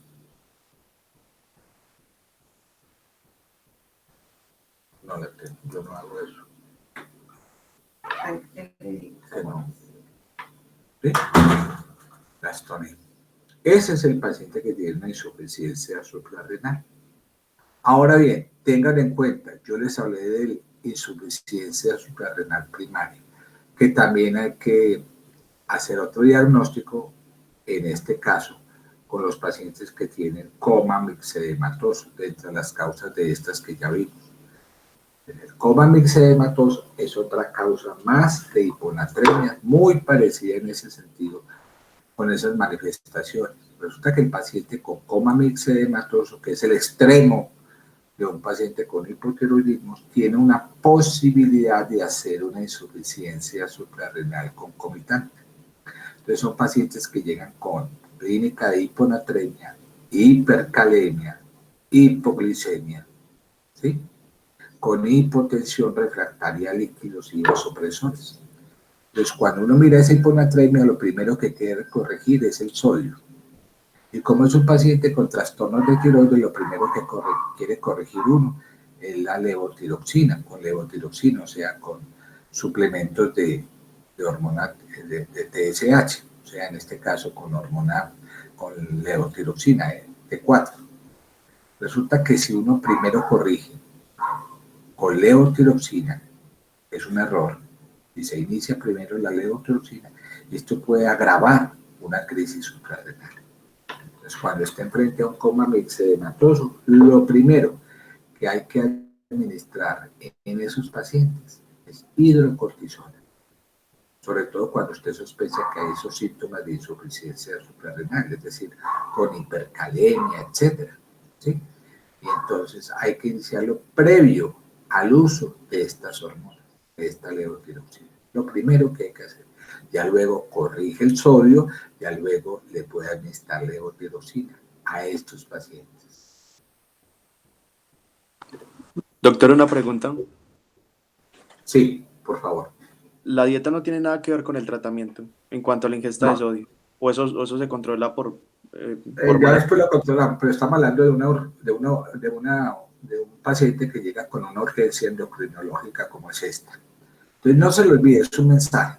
Si usted tiene un paciente, que es raro verlo, un coma mixedematoso y tiene este laboratorio, ¿sí? Usted dice, no, un sodio de 115, pongámosle ya solución salina hipertónica y tal cosa y tal otra, y está bien hacerlo, pero lo primero, si usted tiene hiponatremia, coma mixedematoso, con hiponatremia, hipercalemia, hipoglicemia, sospeche que este paciente tiene una insuficiencia suprarrenal concomitante. Y lo primero que tiene que administrar junto a todo lo demás el primero es hidrocortisona. Corregir, después de eso corregimos el sodio y lo que hay que hacer, pero después corregimos con hormona tiroidea. El primero es tratar eso, no olviden eso. Estamos hablando por allá de esas manifestaciones clínicas de hiponatremia, ¿sí? Entonces, cuando yo tengo una hiponatremia, los síntomas predominantes de una hiponatremia son centrales, distinto a los síntomas de una hipocalemia. Cuando yo tengo una hipocalemia, las manifestaciones más importantes son cardíacas, mientras que los síntomas de una hiponatremia son centrales. Esto refleja la disfunción neurológica producto de un edema cerebral. Entonces, estos pacientes hacen síntomas, que decía ahora, sutiles, moderados o graves. Los síntomas ya los decía ahora, anorexia, náuseas, vómito, disgeusia, cefalea, letargia, apatía, desorientación, depresión, etc. Y signos como cuáles, decía ahora muy importante, ¿cierto? Trastornos de conciencia, hipotermia, reflejos patológicos, caídas, ¿sí? De los pacientes. Y que es una manifestación, después que vamos a hablar, la parálisis pseudobulbar, o signos muy severos como las convulsiones y coma. Por eso entonces, su gravedad está relacionada con la magnitud y sobre todo con la rapidez en que se está presentando esta hiponatremia. Entonces hablamos de síntomas leves, como estos, y hablamos de síntomas moderados, como estos. Entonces, esto cada vez más implica que hay que hacer un manejo más agresivo. Cuando los pacientes presentan náuseas, vómitos, desorientación, somnolencia extrema, bradiciquia, hay que tenerlo muy en cuenta en esos pacientes, ¿sí? Y síntomas graves como la convulsión, la depresión respiratoria, el coma, cuando ya ese sodio cae por debajo de 120. Yo recuerdo la paciente que le citaba ahora, tenía una sodio de 115, 112, sin embargo estaba bradicíquica, se había caído, presentaba desorientación, pero no presentaba estos síntomas, que es muy relativo. Lo cierto es que si yo tengo un paciente, acuérdense que no solamente por la magnitud del síntoma, sino por la instauración en que se está presentando. Si ese paciente tiene un cuadro con una evolución de menor de 48 horas, que es lo que decimos aguda, este paciente definitivamente puede tener un cuadro de encefalopatía e hiponatremia, o sea, un edema cerebral. Y la sintomatología de esta encefalopatía va a depender mucho también del sodio. Miren ustedes que empieza con náuseas, letárgicos, omnibulados. Cuando empieza a caerse por debajo de 115, ya empiezan a hablar de cuadros de parálisis que nosotros llamamos pseudobulbares, cuadriparesia, pueden estar haciendo convulsiones, coma, paro respiratorio. ¿Sí? En cambio, si es crónica, más de 48 horas, los síntomas neurológicos son menos expresivos. ¿Debido a qué? Al fenómeno de adaptación cerebral. Y muchos de ellos pueden estar asintomáticos. tengámoslo muy en cuenta. O sea que la hiponatremia crónica puede ser asintomática, ¿sí? Entonces, si tengo una encefalopatía hiponatrémica es porque tengo una emergencia médica. Es el paciente que tiene síntomas de ¿qué? Edema cerebral, ¿sí? Es un paciente que no se ha adaptado, ¿sí? No se adaptó a esa caída de sodio, te va a hacer un cuadro severo, una hiponatremia hipotónica que tiende a desplazar líquidos del espacio extracelular al espacio intracelular. Por eso hace síntomas de edema cerebral, que es una urgencia definitiva. Y hay pacientes que tienen mayor riesgo de hacer ese edema, sobre todo las mujeres, ¿sí? O los pacientes con hipoxemia o pacientes con, digámoslo aquí, con lesiones cerebrales previas, etcétera, factores de riesgo.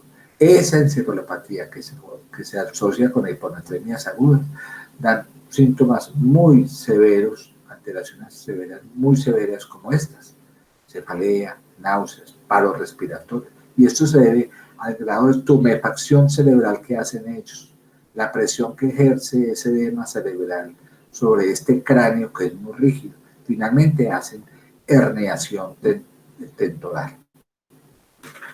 Entonces, decía ahora, tengo un paciente que ha hecho una hiponatremia severa. Esto es lo normal, pero cuando empieza a disminuir esa cantidad de sodio, ¿sí? El agua ingresa a estas células cerebrales, ¿sí? Aumentando la presión hidrostática intersticial. Son pacientes que hacen este fenómeno. Y finalmente, con el tiempo, ellos pueden adaptarse, ¿sí? Fenómeno de adaptación. ¿Cuál es la importancia de esto? Primero, si el cerebro está aquí y le ingresa y hace un cuadro de hipotonía severa, pues ellos ganan agua, hacen edema cerebral, pero con el tiempo se pueden ir adaptando, ¿sí? No voy a explicar como que los fenómenos que es más complejo, pero este es el mensaje. Si es aguda, tiene un cuadro agudo menor de 48 horas o mayor de 48. Si es aguda, no se ha adaptado. Si es crónica, se ha adaptado, ¿sí? Entonces, si es aguda, hay que corregirlo rápidamente. Es una urgencia. Pero si es crónica y usted la corrige en forma aguda, puede producir este fenómeno que llama síndrome de desmielinización crónica. Entonces, no es lo mismo tratar un cuadro agudo que un cuadro crónico, ¿sí? ¿Por qué? Porque si yo voy a hacer un tratamiento, una corrección rápida de una hiponatremia crónica, e ingreso rápidamente sodio al paciente, produce este fenómeno que llama ¿qué? Desmielinización crónica. Este paciente, usted tiene un cuadro crónico, lo trata de forma rápida, ese paciente se va a tornar cuadripléjico, con parálisis pseudovulvar, con crisis convulsiva y coma. ¿Y cómo lo manifiesta esa parálisis pseudovulvar? El paciente puede ponerse disártrico, con trastornos de deglución, risa y llanto espasmódico, exaltación de los reflejos osteotendinosos, ¿sí? Pilas con eso. Entonces, el fenómeno de desmielinización crónica es una lesión desmielinizante del tronco cerebral, ¿sí? ¿Ok? Hay pacientes con hiponatremias crónicas donde el tratamiento o la corrección rápida puede aumentar el riesgo de este síndrome de desmielinización. Y hay factores de riesgo para desarrollar esta mielinosis póntica cerebral, que son las mujeres con hiponatremia muy severas, menor de 105, que tienen antecedentes de alcoholismo, desnutrición o enfermedad hepática. Volvamos a este tema. Entonces, si tengo síntomas moderados o graves, ténganlo en cuenta, ¿sí? o graves. Entonces, si yo voy a tratar una hiponatremia, ten en cuenta los riesgos de la hiponatremia. Sí, los riesgos, aquí lo veíamos, pero ten en cuenta los riesgos del tratamiento. No es lo mismo tratar una hiponatremia aguda que una hiponatremia crónica. Hiponatremia aguda hay que hacer un tratamiento agudo, rápido. En cambio, si el paciente tiene síntomas crónicos, el tratamiento debe ser mucho más lento. ¿Sí? Así entonces, el tratamiento de la hiponatremia, ¿sí?, depende si el cuadro es agudo o crónico. Si el cuadro es agudo, recuerden que esos pacientes no tienen adaptado el cerebro a esa hiponatremia y tienen mayor riesgo de edema cerebral. Mientras si es crónico, el cerebro ya ha hecho una adaptación, que muchos de ellos son asintomáticos. Entonces, las recomendaciones generales son: mire la severidad de la hiponatremia, mire el tiempo de evolución, mire las manifestaciones clínicas, tiene presencia de edema cerebral, tiene riesgo de complicación neurológica, pregúntese eso. O sea que una regla en un manejo de hiponatremia es primero no hacer daño. ¿Sí? Un principio en medicina muy lógico. Entonces, si tengo una hiponatremia sintomática que cursa con edema cerebral, requiere tratamiento urgente. Pero si tengo una hiponatremia asintomática, ¿sí?, que no tiene síntomas de manifestaciones cerebrales, primero requiere establecer la causa y eleve lentamente la concentración de sodio. Es el principio. Entonces, si es agudo o es crónico. No olviden ese mensaje. Si es agudo, ¿sí?, el tratamiento agudo debe, ¿sí?, establecerse y ya vamos disminuyendo, o sea, lo vamos interrumpiendo cuando se alcance una concentración segura de sodio. Por ejemplo, una concentración por encima de 120 miliequivalentes. O una corrección total de sodio de 18 miliequivalentes litros, o sea que es 48 horas, ya uno lo resuelve así. Tenemos este mensaje aquí grande. Ahora, voy diciendo porque después vamos a ver los casitos clínicos de eso que voy diciendo. Entonces, tengo una hiponatremia aguda severa con síntomas neurológicos. ¿Qué es lo que tengo que usar cuando lo administro? ¿Qué es lo que tengo que utilizar cuando voy a manejarlo? Pues soluciones parenterales. ¿Qué solución parenteral? Yo puedo utilizar solución salina hipertónica, lactato Ringer e isotónica o solución salina hipertónica. Miren cómo cambia la concentración de sodio, ¿sí? Una solución isotónica tiene 150, un lactato Ringer tiene menos sodio y la que más contiene es la solución salina hipertónica, el 3%, 530 de sodio por cada litro de solución, ¿sí? Cuando hablamos de solución salina es porque tiene sodio y cloro, tengan en cuenta, ¿sí?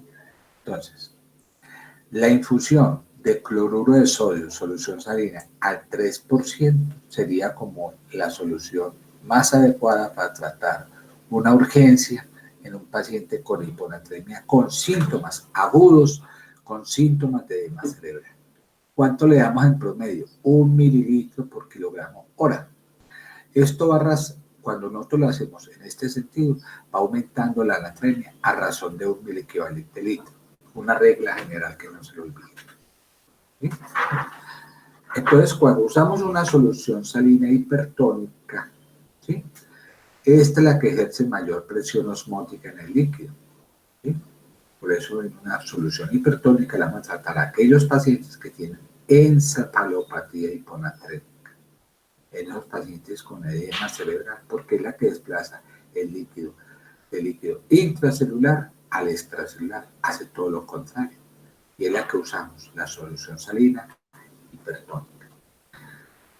Vamos a prepararla. Bueno, yo puedo utilizar generalmente soluciones salinas hipertónicas, no hay en un servicio de urgencia. Entonces dice, bueno, ¿tiene natrol, señorita? Sí, doctor, hay natrol. Pero no olviden que el natrol viene así, viene en ampollitas de 10 centímetros que traen 20 miliequivalentes de sodio, ¿sí?, por cada ampolla. O sea que 1 mililitro tendría 2.000 equivalentes, ¿sí? O viene también así en ampollas, en ámpulas de 10 centímetros que traen 34 equivalentes. Este trae 20, este 34, ¿sí? Este tendría 17.000 equivalentes. Entonces uno dice, bueno, preparemos una solución hipertónica. ¿Cómo prepararla? ¿Cómo alcanzar este sodio aproximado de 503? ¿Cómo la vamos a preparar? Pues muy sencillo. Que le pedimos a la señorita, tráigame una ampolla de natrón. Estas ampollitas de natrón, bien que ampolla de natrón, que cada 10 minutos, ¿cuánto contiene? 20 equivalentes. ¿Sí? ¿Estoy bien o no? Entonces le dice, señorita, vea, traigamos agua destilada, le pedimos a la enfermera, 332 mililitros, más agréguele 128 mililitros, 128 mililitros. 128 tendría 256 miliequivalentes de sodio, ¿sí? Y hago la mezcla, 332 más 128 y me daría 500 mililitros, ¿sí? Esto contiene 256 miliequivalentes de sodio, ¿sí? Sería una preparación. O, si la quiero sacar por litro, sería el doble, 744 más 256 de cloruro de sodio. Esto de agua y esto de cloruro de sodio natrón. Quedaría una mezcla final de 1 litro que tendría 512. 512 se aproxima ¿a qué? A esto de sodio, 513, que tendría también 513 de sodio y cloro. Por eso quedaría una solución salina hipertónica. Así se prepara. Para 1 litro, esto. 744 agua destilada más 256 de cloruro de sodio, que tendría ¿cuánto? 512. Así es que la preparamos. ¿Sí? Bueno. Entonces, ¿cuándo usar solución salina isotónica? Cuando el cuadro no está asociado a edema cerebral, uno podría dar una solución salina isotónica, ¿sí? Como es el cloruro de sodio al 0.9%, que es lo que uno hace, ¿sí? El suero fisiológico, ¿sí? ¿Qué diferencia? El lactato Ringer tiene más contenido de sodio. ¿Y esto por qué? Porque es que la distribución de las soluciones parenterales depende del tipo de solución que yo quiera. Si yo lo coloco una solución salina hipertónica, pues va a tener más concentración, ¿sí? A diferencia, por ejemplo, una solución isotónica o un lactato Ringer, ¿sí? Las soluciones hipertónicas tienden a estar más en el espacio intravascular, ¿sí?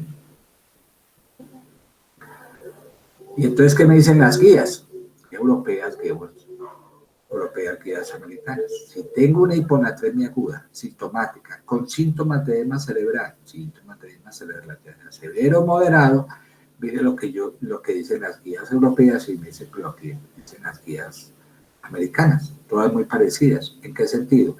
Que si tengo esto, siempre debo iniciar con una solución de cloruro de sodio al ¿cuánto por ciento? 3%. Y generalmente lo usual es que coloca 150 minutos de esa mezcla en 20 minuticos y cada 20 minuticos vamos vigilando cómo está hasta darle 3 veces y vigilar cómo subió el sodio, que después vamos a ver cuánto debe subir el sodio, ¿sí? En general lo que uno hace. La meta, alcanzar un aumento de 5 miliequivalentes litro en sodio sérico en la primera hora. O sea, usted le cayó a 115, súbalo a 120 en la primera hora. Esa es la meta colocando esto. Si se llega a la meta, entonces ya puede pasar a una solución salina isotónica. Eso es en términos generales lo que se hace. Siempre midiendo el sodio en los pacientes. Entonces, respecto a las recomendaciones generales, ¿sí? Si tengo una hiponatremia aguda severa con síntomas de edema cerebral, esos pacientes tienen un riesgo muy elevado de herniación cerebral. Es por eso que esos pacientes se inician con solución salina y hipertónica, al 3%. Generalmente son los 150 o equivale a 2 a 3 mililitros kilogramo hora en las primeras horitas. Ya luego 1 mililitro. ¿Sí? Tener en cuenta esto. ¿Sí? Si es agudo, si es crónico. Si no tiene factor de riesgo para desmielinización, uno puede incrementar la anatremia en las primeras 24 horas a 10 mil equivalentes litros. O si tiene riesgo de desmielinización crónica, de desmielinización osmótica, lo puedo subir a 8 mil en las 24 horas. Lo cierto es que en las primeras 48 horas el incremento máximo es a 18 mil equivalentes litros. Primeras 48 horas, o sea, un incremento adicional estamos hablando. ¿Sí? Entonces, mire, factor de riesgo para ¿qué es SOD? ¿Síndrome de qué? Mielinosis póntica cerebral. Entonces, hay factor de riesgo, están presentes. Entonces, en las primeras 48 horas, máximo 8 mil equivalentes litros. No tiene. Primeras 24 horas, 10 mil equivalentes. Eso es lo que uno debe alcanzar. A las 72 horas, ¿sí? Más o menos en promedio, dependiendo del factor de riesgo, uno lo sube a 18. Puede ser menos o puede ser más, dependiendo del factor de riesgo. Doctor, Entonces, una pregunta. Sí. O sea, si a uno, digamos, o sea, estos pacientes que ya se han acostumbrado a esta hiponatremia, que tienen hiponatremia crónica, pueden ir al servicio hospitalario por alguna otra patología y uno detectar la hiponatremia y aún así la trata, o cuando uno trata esto, pues ya que Claro, no si tiene hiponatremia y tiene síntomas, claro, y puede llegar, por ejemplo, como llegan muchos pacientes, pueden llegar por un cuadro de desorientación, usted pensar, está con náuseas, vómito, está con síntomas, dice, uy, tiene un accidente, usted lo puede confundir con un accidente cerebrovascular, o como ocurrió con la paciente que yo les comentaba ahorita, se cayó, una caída, le tomaron un TAC, no le pararon bolas al TAC, tenía síntomas de edema cerebral, y dije, no, tranquila señora, parece que usted está como en tratamiento antihipertensivo, entonces se le cayó muy feo la presión y hasta luego. Y se fue y nunca pensaron en esa hiponatremia. Si tiene hiponatremia, pilas con eso. ¿Sí? Esto es una regla que yo voy a decirle a ustedes. Si ese paciente llega con un sodio urinario menor de 120, la meta es alcanzarlo siquiera a 120. Si llega entre 120 y 130, la meta siempre menor, ¿sí? Alcanzarlo su máximo 130, ¿sí? No olviden eso. Entonces hay una serie de reglas de oro que ya les voy a contar. ¿Cuáles son las reglas de oro del manejo de la hiponatremia? Uso de bolos de soluciones hipertónicas, solución salina, si hay manifestación neurológica aguda, ¿sí? Con síntomas de edema cerebral. Y cuando vaya a reponer ese sodio, nunca sobrepasar ese sodio a 8 o 10, dependiendo de si hay riesgo de mielinosis póntica en las primeras 24 horas. Una regla de oro. Otra regla, el sodio debe vigilarse a intervalos muy frecuentes, cada 2 horas o con mínimo cada 4 horas. ¿Por qué? Porque usted puede correr riesgo de hacer una desmielinización. ¿Sí? ¿Ok? Otra regla, si la hiponatremia se corrige con demasiada rapidez, puede producir este fenómeno, desmielinización crónica. ¿Sí? Entonces no olviden, primero no hacer daño. O sea, si corrige rápidamente la hiponatremia, puede producir esto. ¿Sí? Siempre corrige el sodio, controle el sodio mínimo cada 4 o 6 horas.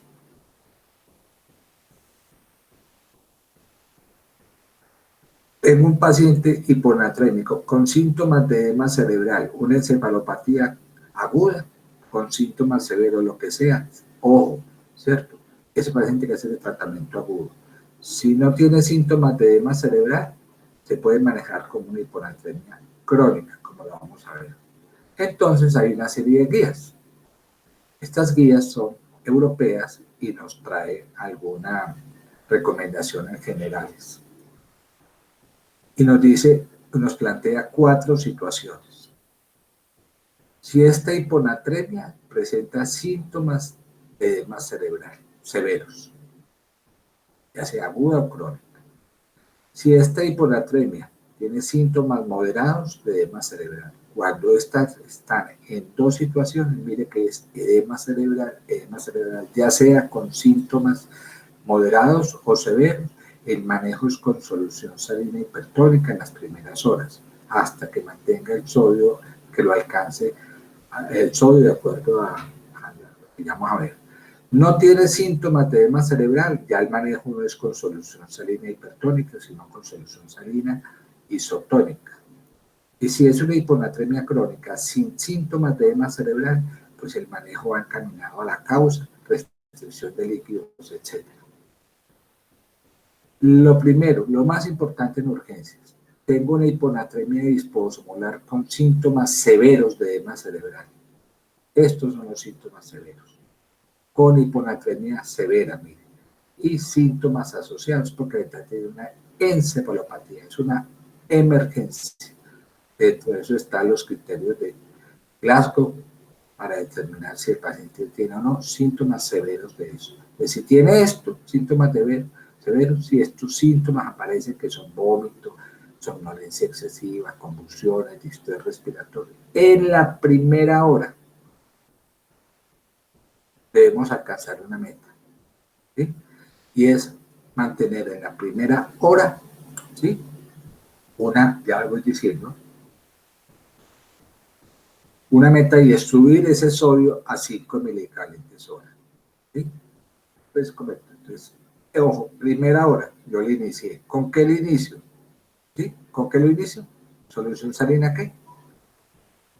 Hipertónico. Debo aumentar rápidamente ese sodio a 5 miliequivalentes litros en la primera hora. ¿Cuánto le va a administrar? Como decía ahora las guías europeas, le administro 150 mililitros de solución salina al 3% intravenoso en 20 minutos. Y lo ideal es, miro cómo está el sodio a la hora. ¿Aumentó la natremia? ¿Sí? ¿Aumentó? No, señor. Entonces yo puedo repetir 2 veces en caso de necesidad. O sea, le repito 150 y 150 y siempre me pregunto, ¿en la primera hora aumentó? Porque recuerda que es en 20 minutos. O sea, yo puedo hasta 3 dosis de 150 de solución salina. ¿Sí? Ya pasó la hora. Y entonces pregunto, ¿aumentó la natremia en 5 minutos durante la primera hora? Sí, aumentó. ¿Los síntomas han seguido? Sí, entonces ya paso de solución salina y le pongo solución, dejo de administrar solución salina y le puedo poner solución salina isotónica e inicio el tratamiento etiológico. ¿Sí? Eso sí, hay síntomas severos. ¿Sí? Síntomas severos. No aumentó en la primera hora, pues continúo la administración de solución salina. ¿Sí? Con síntomas moderados, vean, síntomas moderados de edema cerebral. ¿Cuáles? Náuseas, sin vómito, confusión, cefalea. Todavía tiene una encefalopatía. ¿Qué hay que hacer? ¿Qué dicen las guías? Lo mismo, en la primera hora. Administro 150 de solución salina hipertónica en 20 minutos. Pero cómo está el sodio sérico y de acuerdo a eso pregunto de nuevo si alcanzó los 5 mililitros. ¿Lo alcanzó? Pues, mira, solución salina, y si no alcanza, le pongo solución salina isotónica. ¿Sí? Después vamos a ver los casitos. No tiene síntomas de edema cerebral, está anoréxico, esgéusico, pero no tiene síntomas cerebrales. Entonces, ¿qué es lo que tengo que hacer en un paciente que no presenta síntomas de edema cerebral? Interrumpir la administración de fármacos, comienza el tratamiento etiológico, etcétera, etcétera. ¿Sí? Entonces ya no hay que ponerle. Entonces cuando yo no tengo estos síntomas de edema cerebral, ya me pregunto, ¿cómo está el paciente? ¿Hipovolémico, euvolémico, hipervolémico? Me pregunto. Si está hipovolémico, entonces le pongo solución salina isotónica. Puede ser solución salina o lactato Ringer. ¿Sí? Euvolémico, es lo que hace restricción de líquidos, no olviden, o agregarle diuréticos de asa, ¿sí? Si tiene síntomas de eubolemia. O está hipervolémico. Si está hipervolémico, entonces no tomar acciones en corregir la hiponatremia. Generalmente el tratamiento es causal, ¿sí? Restricción de aporte de líquidos orales a 870 días, etc. La urgencia es en una emergencia, en una edema cerebral. Si no tiene síntomas de edema cerebral, vigilamos cómo está la volemia. Resumiendo, hipovolémico, volémico, hipervolémico. Está hipovolémico, solución salina isotónica, reponemos potasio, corregimos en forma lenta. Euvolémico, restricción de líquidos o diuresis furosemida. Hipervolémica, restricción de líquidos o diuresis. Bacterias. Ah, bueno, yo voy resumiendo algunas cositas. Entonces, me queda, por ejemplo, explicar esto. ¿Cómo corregir el sodio por cada litro de solución que vamos a administrar? ¿Cómo lo vamos a hacer? Entonces, esa es la manera en que uno hace la corrección del sodio cuando está frente a una hiponatremia, pues en esos casitos como hacían las guías. Hay una formulita que llama la fórmula de Droghe-Marias, ¿sí? Que es cómo corregir el sodio por cada litro de solución administrada, ¿sí? O sea, ¿cuánto le varía la concentración de sodio un litro de solución salina? Esta es la fórmula que me van a plantear y esta es la que más yo utilizo o se utiliza, que es sodio de la solución menos sodio del paciente sobre agua corporal total más 1. Entonces, si yo tengo una solución al 3%, esto es 154. Perdón, al 0.9. Pero si es solución alcalina al 3%, recuerde que es 513. Esta es sodio de la solución. Ahora, ¿cómo hago para calcular el agua corporal del paciente? ¿Sí? Es esta, agua corporal total. Entonces va a depender de la fracción de agua, que el hombre es 0.6, mujeres 0.5, en hombres ancianos 0.5 y en mujeres ancianas 0.4. Y todo esto lo multiplico por 0.4. Si es una mujer anciana 0.45, lo vieron por ahí cómo calcularlo. Y finalmente me pregunto cuánto es el volumen a administrar. El volumen en mililitros hora sería el sodio que deseo aumentar sobre hora por mil sobre el cambio de sodio, que después vamos a ver la formulita. Cómo aplicarla. Pues para irme, simplemente voy a traer un caso. Pues vemos los otros. Solo un casito para terminar. Tengo un varón de 70 años de edad. Peso 80 kilos. ¿Por qué me sirve la edad? ¿Por qué me sirve el peso?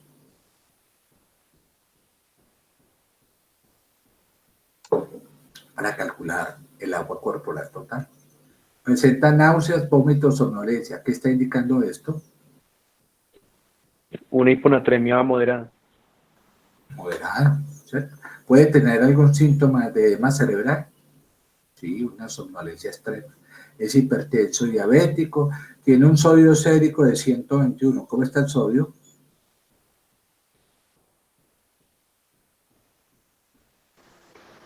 Disminuye, doctor. Eso. Tiene otros valores que después vamos a discutir. Entonces, primero que todo, tengo una hiponatremia. La pregunta es, ¿esta hiponatremia es hipotónica? ¿Cómo lo sé? Calculo la osmolaridad. ¿Sí o no? Le saco la osmolaridad del paciente según estos valores. Acuérdense que miro cómo está el sodio, que está en 121, la glicemia, que está en 100, sodio sobre 18, y el PUN, y me sale 255. ¿Cómo está la hiponatremia? ¿Es una hiponatremia de qué tipo? Hipotónica. Hipotónica. Luego me pregunto, ¿cómo están los síntomas? Tiene hiponatremia aguda o crónica con síntomas severos de edema cerebral, porque tiene vómitos y tiene somnolencia excesiva. O sea, ¿que es una urgencia? Sí. ¿Tiene una qué? Encefalopatía. Hiponatrémica. ¿Sí? Y entonces, si tengo una encefalopatía, en la primera hora, ¿cuánto debo subir ese sodio? De aumentarlo. ¿Cuál es la meta? ¿Subirlo a cuánto? A más 5, el equivalente. O sea, ¿a cuánto lo debo subir? y está en 121. A 126.000 equivalentes. Correcto. Y entonces aquí, si yo digo, tengo este sodio acá, debo subir el promedio 126, que se acerque a los 130. Y entonces, ¿le voy a colocar solución salina hipertónica, sí o no? Sí, doctor. O sea que el sodio en 1 litro, esa solución debe ser ¿de cuánto? ¿Cercana a cuánto? 513.000 equivalentes. Te le digo, señorita, por favor, sáqueme, mire, 744 mililitros de agua destilada y súmele 256 de natrol para que me quede esta fórmula aquí, vea, 512. Una vez preparada, y entonces yo le digo, vea, ya tengo una solución salina cercana a esta. Entonces calculo cuánto es el cambio de sodio por cada litro de solución, que es la fórmula de Androguet-Marias. Entonces, sodio de la infusión, ¿cuánto tiene de sodio de infusión? 152.000 equivalentes. No, una solución salina hipertónica, 513.000 equivalentes. cercana a 500. ¿Y cuánto es el sodio del paciente? 121. Sobre agua corporal total del paciente. ¿Cómo la saco? Con la fracción de agua, porque tengo que mirar cuántos años tiene el paciente. Ya tiene 70 años. Entonces, miro. Ojo pues, porque ya había comentado esto. ¿Cómo prepararla? Perdón, aquí es esta. Entonces, fracción de agua. ¿Cuántos años tiene? 70. Como es mayor a 65, la fracción de agua sería 0,5. ¿Sí? 0,5, ¿por qué? Por el peso del paciente. ¿Cuánto es el peso del paciente? 80 kilos, más 1. Entonces, 8 por 5, 40, más 1, 41. ¿Cuánto es la infusión de sodio? 513, que es la solución salina que está preparando. Menos 121, que es el sodio. Saco esta formulita y me da 9.56, que es el cambio de sodio por cada litro de solución. O sea, en 1 litro estaría subiendo 9.56 equivalentes por litro. 1 litro. 1 litro. ¿Será que le tengo que administrar 1 litro para subirlo a los 126? No, menos, ¿cierto? Entonces, si es eso, entonces yo me pregunto, entonces saco una formulita que sería sodio que deseo aumentar. ¿Cuánto es lo que deseo aumentar? 5.000 equivalentes. 5 por hora. Por 1000 dividido en cambio de sodio. ¿Cuánto era el cambio de sodio? Este. 9.56. Entonces me quedaría para administrar, mire que ya no tengo que ponerle 1 litro, sino que esta fórmula me lo deduce. Yo simplemente cojo y hago esto, vean. Volumen, que es esta formulita, en mililitros, en 1 hora. ¿Cuánto le tengo que administrar de esa solución salina que yo preparé? ¿Cuánto? 523 mililitros hora. ¿Se acuerda las guías europeas? Ponga 150 mililitros en 20 minutos. Agréguele 150 en los siguientes 20. Agréguele 150, o sea que quedaría 450. Esta fórmula es más exacta. Me está diciendo que en 1 hora póngale eso. O sea, si un litro de cloruro de sodio eleva 9.56 equivalentes de ese sodio sérico, ¿cuántos mililitros se necesitaría para elevar esos 5 equivalentes? Que era la fórmula anterior, ¿verdad? ¿Cuántos mililitros van a necesitar? Simplemente saco una regla de 3 si es que se le olvidó la formulita. Entonces saca la regla de 3 y le daría 523, que fue lo que elevó. Estos 523 mililitros de cloruro de sodio, el 3%, se espera que le den 5 equivalentes de litros de sodio ¿en cuánto? En 1 hora. Que es lo mismo, ¿cierto? Lo pasamos en 1 hora. En una bomba de difusión lo pasan en 1 hora. ¿Sí? ¿Ok? Se le elevó a 124, 1 hora después. ¿Está bien? Sí, se está acercando, está en 121. ¿Cuánto me queda por alcanzar esos 5 equivalentes?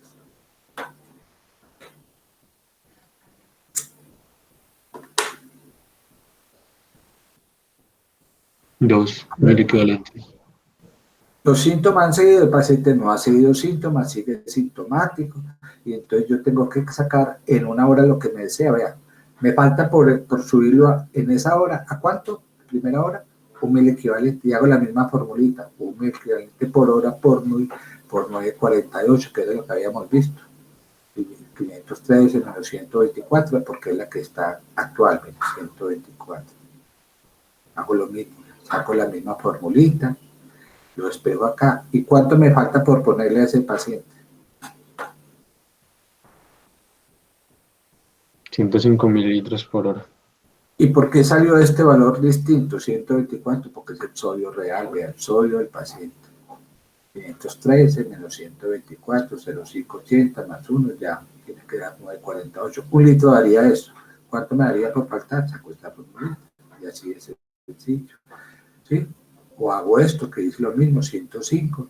Y entonces ya 4 horas después se subió a 131. ¿Sí? ¿Cuánto tenía? 121. Se subió a 131. ¿Sí? ¿Los síntomas se dieron? Sí. Y entonces, ¿qué pasa si los síntomas ceden y ya alcancé el objetivo 4 horas después? Porque pasó de 121 a 141, no tenía factor de riesgo. Bien, los síntomas se dieron, entonces, ¿qué tengo? ¿Dejo de administrar qué? Solución salina hipertónica. ¿Qué le inicio? Puede ser solución salina isotónica, le inicio el tratamiento etiológico, dependiendo de la causa, etc. ¿Qué es lo que ocurrió ahí? ¿Sí? Una última pregunta. Último caso para que ustedes reflexionen. Paciente de 45 años, alcohólica crónica, desorientada. Su esposo dice que tiene habla arrastrada, toma un antidepresivo que es fluoxetina, tiene un sodio de 108.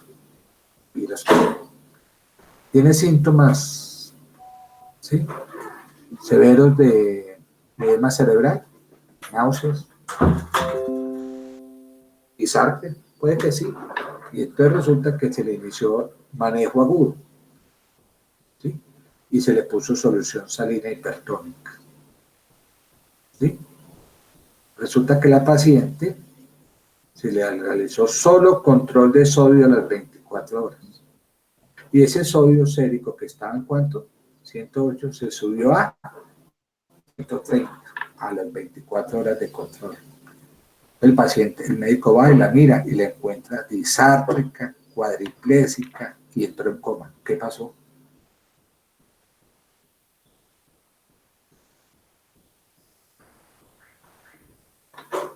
La primera hora del tratamiento, entonces pasa a ser más severa.